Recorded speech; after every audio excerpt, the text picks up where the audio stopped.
नमस्कार, आप देख रहे हैं जवाब तो देना पड़ेगा और आपके साथ में विजेंद्र सोलंकी।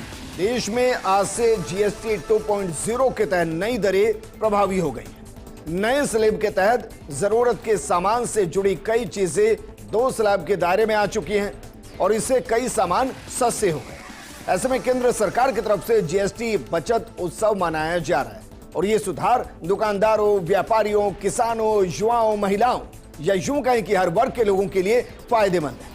इसको तोहफा नाम दिया गया है। अमूमन क्या होता है कि कोई पैक करके आपको कुछ देकर जाता है और वो तोहफा होता है जो आपके काम आए या ना आए इसकी गारंटी नहीं होती। लेकिन सोचिए, आपकी जेब के अंदर ही मासिक तौर पर पैसे बच जाए तो आप अपनी पसंद का तोहफा खरीद सकते हैं। और इसको इसी नजरिए से कहा जा रहा है कि प्रधानमंत्री मोदी ने जीएसटी का जो रिवॉल्यूशन लेकर आए उससे उन्होंने कॉमन मैन को ऑप्शन दे दिया कि आप अपने हिसाब से जो मेगा गिफ्ट इस दिवाली पर खरीदना चाहते हैं वो खरीद लीजिए, पैसे आपकी जेब में बचेंगे। लेकिन क्या जिन सुधारों का जिक्र किया गया वो आज से सही मायने में 100% लागू हो गए हैं? आज बात इसी मुद्दे।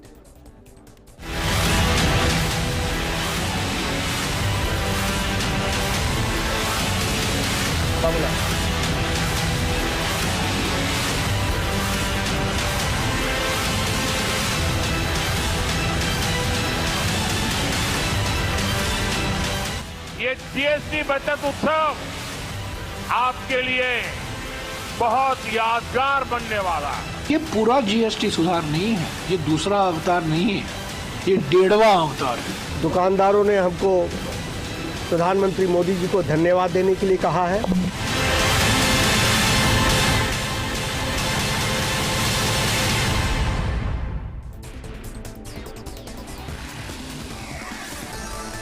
और क्या वाकई में बीजेपी ने जो नारा दिया था कि अच्छे दिन आने वाले हैं, सस्ते दिन आने वाले हैं, क्या वो सस्ते दिन आज से शुरू हो गए?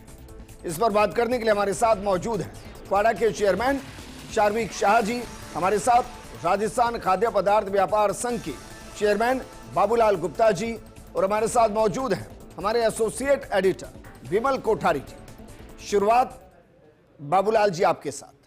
क्या ये कह सकते हैं कि 100% आज से जो वादा किया गया वो वादा जमीन पर पूरा होना शुरू हो चुका है, राहत मिलनी शुरू हो चुकी है? माननीय प्रधानमंत्री जी और हमारे यहाँ के मुख्यमंत्री जी, आज आपको बहुत बहुत बधाई, नवरात्रि की भी बहुत बधाई। और हमको जो ऐसा समझ लीजिए कि ऐसा व्यापार में आज एक उत्साह दिखाई दे रहा है कि कहीं ना कहीं जीएसटी की जो दरें कम हुई हैं उसको लेकर के व्यापारी उत्साहित है कि ज़्यादा से ज़्यादा बिक्री होगी। और ये मान के चल रहे हैं कि कम से कम 20-30% बिक्री तो इस दिवाली सीजन पे होगी ही होगी। अब देखिए, मैं अगर बात करूं खाने पीने की चीज़ें की तो रोटी है, पराठा है और खाखरा है और इधर पिज़्ज़ा की रोटी है, ये सब 0 पे ले आए हैं तो बड़ी अच्छी बात है। और अगर फिर थोड़ी सी आगे बढ़ें तो ये कह सकते हैं कि घी है, बादाम है और सूखा फल है, पास्ता है और टेंडर ये जो वाटर है, इन सब में सिर्फ को 5% में लिया गया है। तो कुल मिलाकर के कहीं ना कहीं जैसे 18% से घटा करके ये भी कुछ कैंडी है या आइसक्रीम है या कॉर्नफ्लेक्स है, पेस्ट्री है, इनको भी कम किया है जी। तो ये सब बातें तो ठीक है, परंतु मेरा प्रश्न वहाँ का वहीं रह गया जो मैं गत बार जो मीटिंग में यहाँ डिबेट हो रही थी उसमें उठाया था कि भाई ये तो ठीक है कि रोटी सस्ती, पर आटे का क्या होगा? आटा तो अभी भी आटा भी तो 5% टैक्स है। अगर 1 किलो का, 5 किलो का, 10 किलो का, 15 किलो का कोई पैक लेके आता है तो चाहे वो आटा हो, चाहे वो बेसन हो, चाहे वो दाल हो, चाहे वो तेल हो, सभी पे 5% है जी। तो फिर अगर मान लीजिए यही बात है तो फिर किस तरह की, किस आदमी को छूट देना चाहते हैं और किस आदमी को छूट नहीं दी? या तो ये कहा जाए कि साहब रेस्टोरेंट की रोटी तो सस्ती हो गई और घर की रोटी महंगी रह गई, तो इसकी नहीं, लेकिन सर अंतर भी तो है ना भाई। अगर 1 किलो आटे की हम घर पर रोटी बनाएंगे तो 20 बनेगी और वहां 5-7 रुपए की एक रोटी मिल रही है और जो आटा मिल रहा है हमें वो मिल रहा है हमें 30 रुपए के आसपास। तो अंतर तो है ना सर। बात आपकी सही है, परंतु टैक्स का एक उन लोगों को भी अभी ये है, टैक्स का एक कायदा है कि बेस पे अगर टैक्स है तो इनपुट बन जाता है। ठीक। अब रोटी बेचने वाले को आटे पे अगर टैक्स नहीं है तो टैक्स है तो इनपुट बनाना उसके लिए मुश्किल हो गया है। तो ये खामियां बीच बीच में आगे बढ़ रही है। शार्विक शाह जी, मैं एक सवाल का आंसर सुबह से खोज रहा हूं, उसको आप सही तरीके से बताइए कि भाई सरकार ने कहा है कि आज से लागू कीजिए।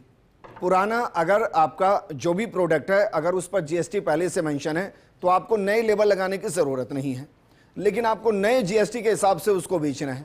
अब जो पूरा अकाउंट मैनेज होगा, पूरा जो जीएसटी मैनेज होगा, वो कैसे होगा? सर देखिए, जीएसटी एक बेसिक वैल्यू पे लगता है, तो बेसिक वैल्यू तो वही रहा। तो आज हमारा हमने जो उत्पाद खरीदा है उसके ऊपर जो जीएसटी लगा है, हम उसको रिवर्स करके जो नया जीएसटी वो कैलकुलेट करके आपको इनवॉइस पे दिखाते हैं। आज भी जब हम आपको जब बिल करते हैं तो उसमें बेसिक प्राइस और जीएसटी को हम अलग दिखाते हैं, जिसमें एक एसजीएसटी का कंपोनेंट होता है और एक सीजीएसटी का कंपोनेंट होता है। तो वैसे ही आने वाले टाइम में ये एसजीएसटी और सीजीएसटी के कंपोनेंट को 28 से 18% एटलीस्ट हमारे सेक्टर में जो ऑटोमोबाइल सेक्टर है उसमें कर दिया है। नहीं सर, मैं ये कह रहा हूं भाई, एक चेन रिएक्शन है, आप समझिए, एक किराने की दुकान तक आने की एक चेन रिएक्शन है जिसमें 8 से 10 लोग शामिल हैं जी। तो वो वहां पर तो उसको पहले से पे करके अपनी दुकान में सामान भर चुका है जी, और वो उसे जीएसटी के हिसाब से भर चुका है। अब उसको राहत कैसे है सर? अगर उसको राहत होगी तभी तो कॉमन मैन को राहत होगी ना। बिल्कुल, तो अगर वो कॉम्पोजिट स्कीम में है तो जरूर उसको उसका राहत नहीं मिलेगा।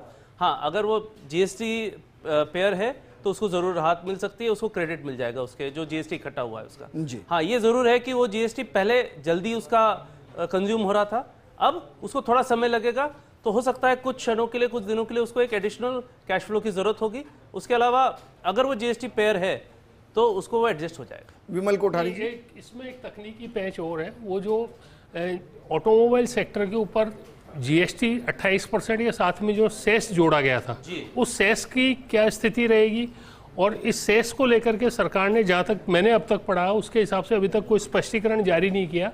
ऐसे में इंडस्ट्री, ऑटोमोबाइल इंडस्ट्री की बात करें तो इंडस्ट्री के ऊपर किस तरह से असर पड़ेगा, क्योंकि आप Rajasthan federation of automobile dealers के अध्यक्ष भी हैं, तो इसको राजस्थान के सिनेरियो में अगर देखा जाए तो उसको किस तरह से देखा जा सकता है, क्या असर होगा? ये बात आपने कोठारी साहब सही कही है कि आज ये एक बहुत बड़ा मुद्दा है हम डीलर्स, ऑटोमोबाइल डीलर्स के हाथ में, कि 1% से 22% तक का हमारी गाड़ियों पे जो सेस लगता था, जो आज से 0 हो गया है।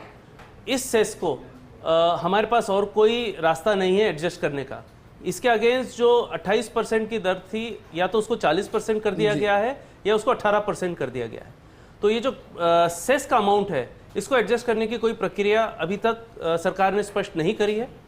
हमारे पदाधिकारी, हम स्वयं सरकार से अलग अलग फोरम पे विनती कर रहे हैं और हमें उम्मीद है कि कोई ना कोई तो हल निकल आएगा। अगर ना निकले तो ये एक बहुत बड़ी आपदा आएगी हमारे डीलर समुदाय पे। अच्छा, एक और सवाल, क्योंकि आप इस पे बात कर ही रहे हैं भाई, 40% तक लेकर गए हैं लग्जरी कार में। अब लग्जरी कार कौन सी है? जो 1200 सीसी से ऊपर है जी, या या जो डीजल के अंदर शायद 1500 सीसी से ऊपर की है, वो लग्जरी कारें हैं। मैक्सिमम सर राजस्थान में बताइए कि जो 1200 सीसी से नीचे की सेल कितनी है गाड़ियों की, और 1200 सीसी से ऊपर की गाड़ियों की सेल क्या है? नहीं, इसमें देखिए जो ये 40% भी आया है, इसमें भी 10% की कट होती है, क्योंकि इन गाड़ियों में 28 पे या तो 15, 17 या 22% लग रहा था। तो आप एवरेज आप देखोगे तो जो 40% पे लेके आए हैं तो इसमें 3 से 15 से 20% तक की छूट मिली है। तो ऐसे नहीं है, आप 3 से 10% तक की छूट मिली है। तो अगर आप देखें तो ओवरऑल प्राइस कम हुआ है, तो बेनिफिट तो ज़रूर गया है। पर खाली एक ही है, अगर आप ग्राहक के रूप में देखेंगे तो ग्राहक को कोई दिक्कत नहीं है, ग्राहक को उस छूट का फ़ायदा मिलेगा, और वो छूट का फ़ायदा नहीं बेसिक कॉस्ट पे मिलेगा, उसको आरटीओ में भी मिलेगा और उसको इंश्योरेंस में भी मिलेगा। तो ओवरऑल उसको 3% से 10 बड़ा फायदा है सर इंश्योरेंस में। तो नहीं सर, गाड़ियों के इंश्योरेंस में जीएसटी की छूट नहीं है, वो कंटिन्यू। हेल्थ इंश्योरेंस की बात कर रहा हूँ। हाँ, हेल्थ में मैं अभी गाड़ियों की बात कर रहा हूँ। तो ओवरऑल जब वो गाड़ी खरीदता है, इन तीनों का एक कॉस्ट एडअप होकर उसको ऑन रोड कॉस्ट बनती है, तो उसमें उसको जरूर फायदा है। ठीक, पर एज अ डीलर आज हमारे लिए एक बहुत बड़ा सवाल है कि ये सेस का जो अमाउंट है वो कहाँ एडजस्ट होगा। और हम अलग अलग, जैसे कि मैंने कहा कि अलग अलग फोरम्स में प्रयत्न कर रहे हैं कि इसका कोई हल ठीक है, निकले। विमल कोठारी जी, जो छोटी छोटी चीजें बच गई हैं, क्योंकि हमें हमेशा होता है कि जब आप एक रेवोल्यूशन लेकर आ रहे होते हैं तो कुछ खामियां होती हैं जिनको धीरे धीरे सही किया जाता है। आपको लगता है कि अगले 1-1.5 महीने में, 10-15 दिन में जितने भी कंफ्यूजन है वो सब खत्म हो जाएंगे? देखिए, जहाँ तक कन्फ्यूजन्स की बात करें, कन्फ्यूजन्स को लेकर के सरकार ने पहले ही इसके साथ ही जो अधिसूचनाएं जारी हुई है उसमें स्पष्ट किया है। HSN कोड जो होता है, जिसके आधार के ऊपर GST की रेट्स तय होती है, उसके बारे में एक डिटेल इंफॉर्मेशन दी जा चुकी है। जहाँ तक फर्दर कन्फ्यूजन्स की बात है, निश्चित रूप से सरकार भी यही चाहेगी कि कन्फ्यूजन्स नहीं रहे और व्यापार आगे बढ़े।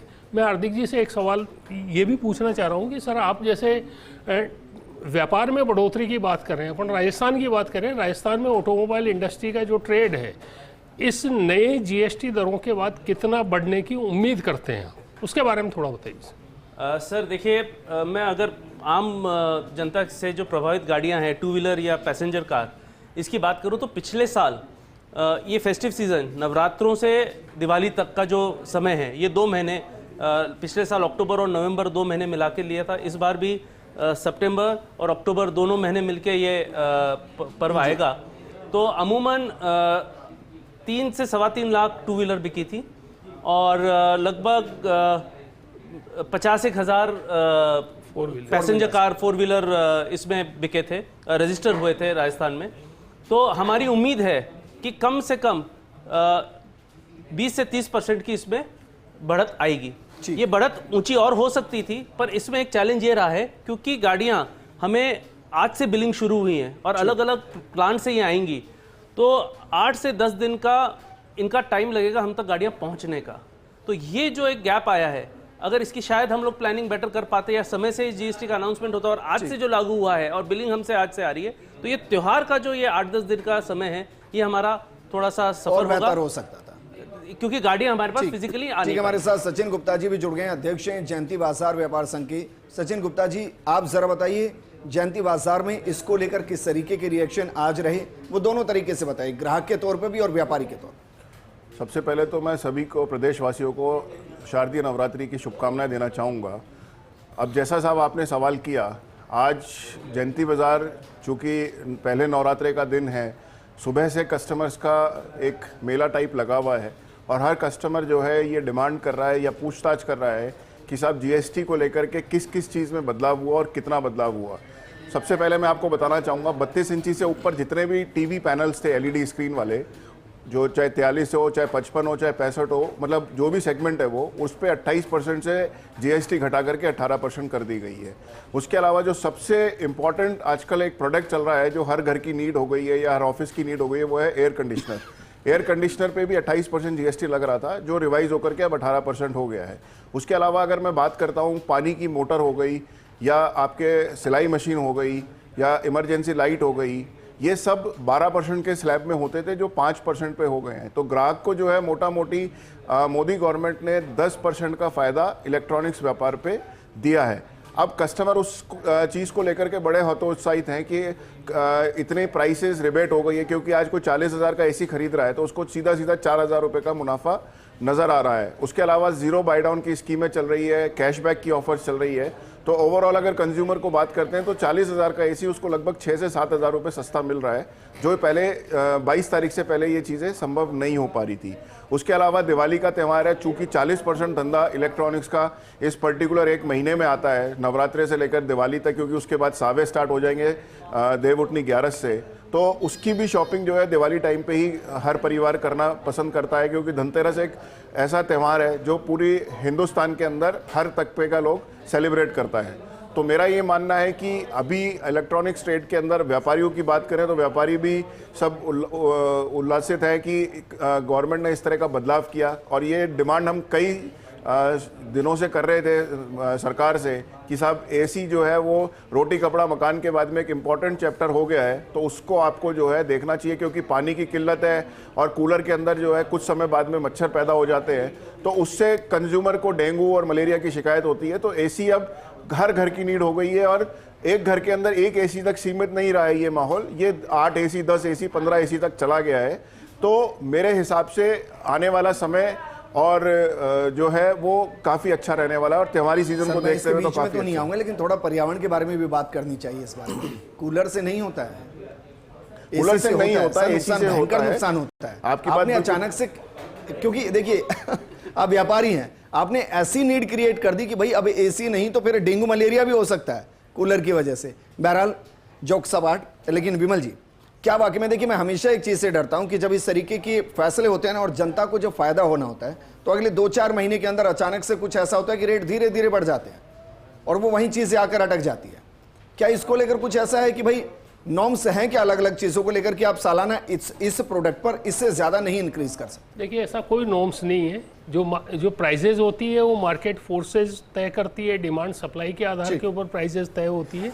ये नहीं माना जा सकता है कि यदि जीएसटी के कारण से कोई कीमतों में कमी आई है तो वो महीने 2 महीने बाद में वापस पुराने स्तर पे पहुंचेगी, उसके अपने कारण होंगे। लेकिन ये नहीं होगा कि भाई चलो अब ठीक है इसको एडजस्ट कर लिया। लेकिन जहाँ तक ग्रोथ की बात करें, जैसे कि शाह साहब ने भी बताया, आपने गुप्ता जी ने भी बताया कि मतलब मार्केट में एक अच्छा माहौल है। उम्मीद यही की जा सकती है कि जैसे ये जो एक माइंड सेट जो चेंज हुआ है, वो माइंड सेट चेंज का असर इस त्योहारी सीजन पर निश्चित रूप से पड़ेगा। और जो जैसा कि उम्मीद है 20-25% के आसपास के साथ मैं रोक रहा हूं मुख्यमंत्री। लेकिन वापस लौटते हैं कि जीएसटी में जो बदलाव हुए, क्या वो जिंदगी को बदल रहे हैं? विमल जी, आप कह रहे थे उस बात को भी पूरा कीजिए। और क्या वाकई में, मैं देखिए बार बार यही कह रहा हूं कि कॉमन मैन को राहत मिलती है ना तो दिल खुश होता है और त्योहार और अच्छे से मनाए जाते हैं। और ये कोई ऐसी मॉनिटरिंग है कि भाई अगर कोई ऐसा नहीं कर रहा है तो उसकी कंप्लेंट की जाए, उसके अगेंस्ट कोई एक्शन हो? बिल्कुल, इसके लिए मॉनिटरिंग व्यवस्था भी की है, सरकार की ओर से भी प्रयास किए जा रहे हैं। आज ही दोपहर में हमने एक खबर चलाई थी जिसमें ये बताया था कि वाणिज्यकर विभाग की ओर से मॉनिटरिंग के लिए न केवल संडे को बल्कि आज मंडे को अवकाश के बावजूद बैठकें ली गई है। इसके अलावा एक परफॉर्मा तैयार किया गया है जिसके अनुसार जो फील्ड अधिकारी हैं जिनकी जिम्मेदारी ये है कि जीएसटी रेट्स के अंदर जो चेंज आया है उस चेंज के ऊपर वो निगाह रखें और उसकी रिपोर्ट उच्च स्तर के ऊपर पेश करें। तो कुल मिला के ये कहा जा सकता है, जहाँ तक आपका सवाल था कि ये जो रेट्स में अभी कमी आई है ये कमी वापस हो जाएगी, बराबर हो जाएगी, तो उसके लिए तो मैं सहमत नहीं हूँ। मेरा ये मानना है कि जो मार्केट फोर्सेज होती है वो रेट्स को तय करती है और यदि वापस पुरानी दरों के ऊपर ही वर्तमान में यदि कोई जो कीमत चल रही है वो कीमत आ जाती है तो उसके पीछे जो दूसरे कारण होंगे वो दूसरे कारण होंगे। ये नहीं होगा कि 2-3 महीने निकल गए और उसके बाद में वापस आ जाए। जिनकी एमआरपी होती है उनको तो इतना जल्दी चेंज भी नहीं कर सकते, जो कब प्रिंट हुआ है, कब का क्या हुआ है। देखिए, कन्फ्यूजन वाली बात हो रही थी अभी 2022 का मैं आपको लेके जाऊंगा कि उस समय कुछ ऐसे आदेश किए गए थे जिसमें अभी रबर को और पेंसिल को और इसको तो खैर 0 पे कर दिया है, परंतु अभी भी जो लाइटें हैं उसमें भी कन्फ्यूजन है। और दूसरा जो कोरोगेटेड बॉक्स है उस बॉक्स में 2 तरह के उसमें कन्फ्यूजन क्रिएट कर दिए गए हैं, जो कि एक तेल बेचने वाले के लिए, तेल मैन्युफैक्चरर के लिए उस समय एक कानून, ये अधिसूचना लेकर के आए थे कि हम उसका इनपुट नहीं देंगे, जो अगर उनका इनपुट बनेगा। वो आज भी सेट कर रहा है, तो ये भी बाकी है। दूसरा, इसके अलावा जैसे मान लीजिए वेयर हाउसेज हैं और वेयर हाउसेज का जो किराया था उस पर ये इन्होंने जीएसटी इम्पोज किया था, वो आज भी इम्पोज है।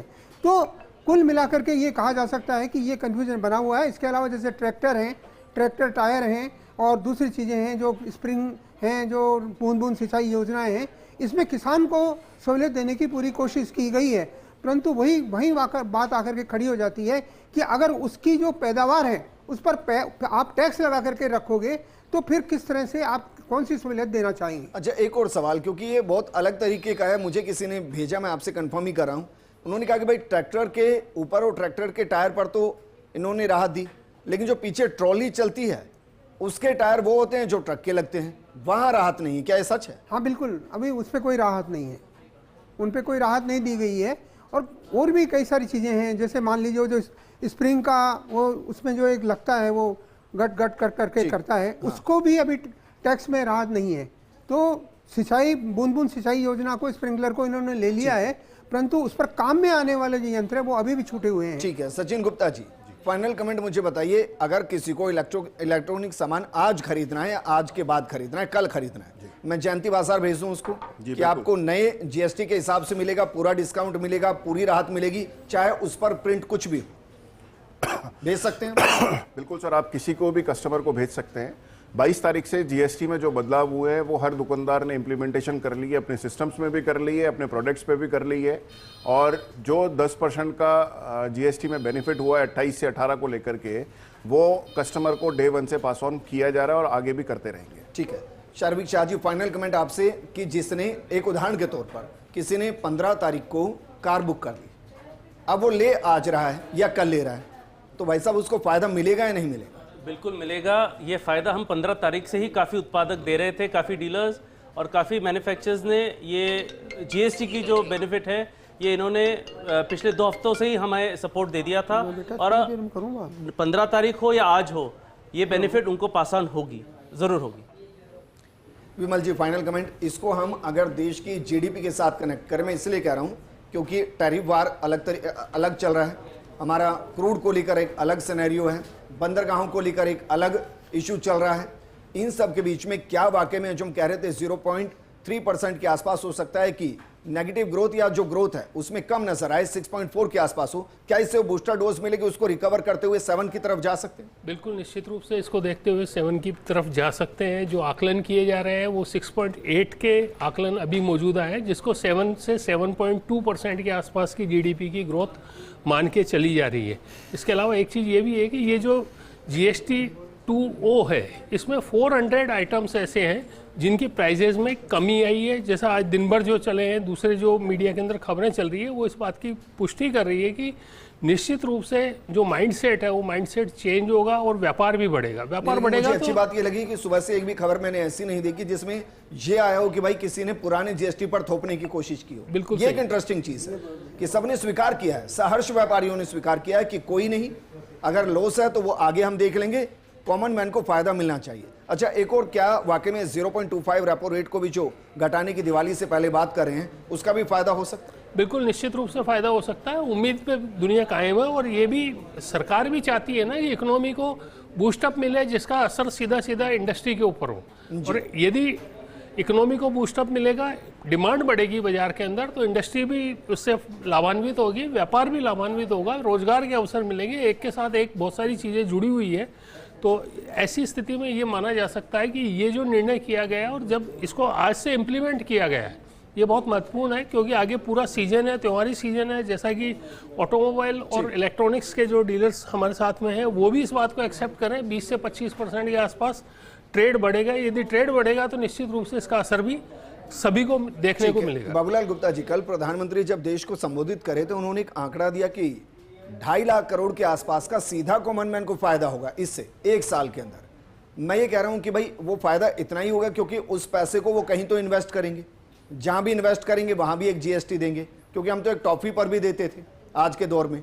तो क्या ये वापस उस अर्थव्यवस्था को घुमाने के पहिए को और तेज करने की तरफ है कि भाई आप पैसे को बचाइए, फिर मार्केट में डालिए, उसको रफ्तार दीजिए? और निश्चित रूप से ये सरकार की यही कोशिश है कि आपके पास में जो पैसा हम बचाने की कोशिश कर रहे हैं जीएसटी के कम कर करके, उसको आप बाजार में लेके आइए। और बाजार मान लियो हतोत्साहित है, परंतु एक थोड़ा सा उसमें भी जो बाजार में बैठे हुए लोग हैं वो अनुत्साहित भी हो रहे हैं, क्योंकि ऑनलाइन उन पर एक बड़ा भार पड़ रहा है। तो ये ऑनलाइन भी बहुत बड़ी तकलीफ दे रहा है। अभी जैसे कपड़े की बात कर लें, जूते की बात कर लें, इनमें दरें घटाई गई हैं, परंतु ये अभी ऑनलाइन पे 30% से 40% शिफ्ट हो रहा है। तो बाजार में बैठे हुए व्यापारी को थोड़ी तकलीफ हो रही है, जीएसटी की जो घटी हुई दरें हैं उसका उनको फायदा नहीं मिल रहा है। ठीक है, बाबूलाल जी शुक्रिया हमारे साथ जुड़ने के लिए। शारविक जी आपका भी बहुत शुक्रिया, सचिन जी आपका शुक्रिया और विमल जी आपका भी शुक्रिया। आप इसको ऐसे समझिए कि सुबह से अगर एक भी खबर ऐसी नहीं आ रही कि जहां ये कह रहा हो कि भाई जो पुरानी जीएसटी है उसी पर सामान आपको खरीदने पर मजबूर होना पड़ रहा है, तो मानकर चलिए एक ऐसी व्यवस्था है जिसको व्यापारी खुश खुश होकर स्वीकार कर रहे हैं, कंज्यूमर उसको लेकर अवेयर हैं और देश जीएसटी 2.0 के साथ आगे बढ़ रहा है। इस प्रोग्राम में फिलहाल इतना ही। नमस्कार।